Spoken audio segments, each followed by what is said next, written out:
être pour nous la plus belle des histoires.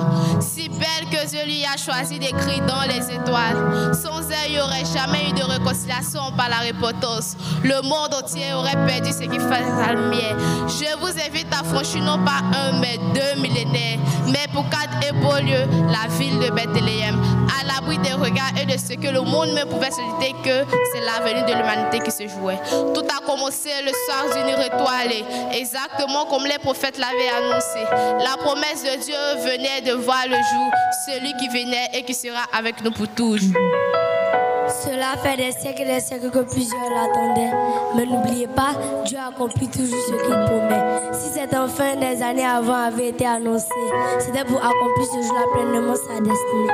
Dès son enfance, par sa sagesse, il a étonné. C'était bien le Messie dont on avait tant parlé. Déjà, il parlait de s'occuper des affaires de son Père, lui qui avait créé les hommes, les cieux et la terre. C'était un jeune enfant, mais déjà il brillait. Il savait qu'il faisait partie du plan parfait, qu'il l'emmènerait jusqu'au pied de la croix pour mourir. Pourtant, il accepta sa mission sans même faillir. Plus tard, il a su guérir, donner la vie et la joie. Il a même souvent dit qu'il soit fait selon ta foi. Combien de malades ont pu se lever et témoigner que parfois d'un seul mot, il a su les délivrer. Par hasard qu'on appelle le prince de la paix. Il était venu afin qu'avec Dieu nous soyons réconciliés. Voilà pourquoi ceux qui n'ont croisé pas d'un sauveur, celui qui guérit non seulement les corps, mais aussi les cœurs. C'était lui le Fils de Dieu, c'était bien l'élu.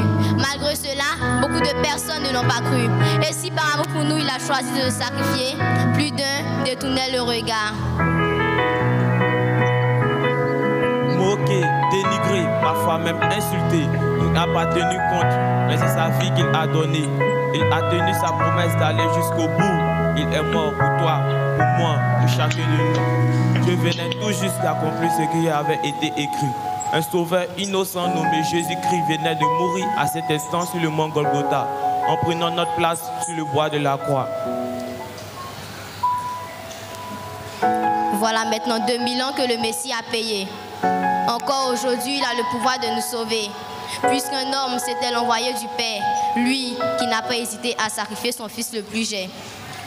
Sans lui, nous étions perdus toujours condamnés, destinés à payer pour le prix de nos péchés. Mais la prière du tombeau, grâce à Dieu fouetté, Jésus-Christ, le Fils de Dieu, depuis est ressuscité. N'oubliez pas, par lui nous avons un avocat, celui par sa grâce nous sommes appelés au fond de Dieu. Voici la vraie histoire d'amour pour nous, voilà son récit. Un récit comme d'autres consignés dans la Bible qui désigne comme ce sauveur, Jésus-Christ. Amen. Amen.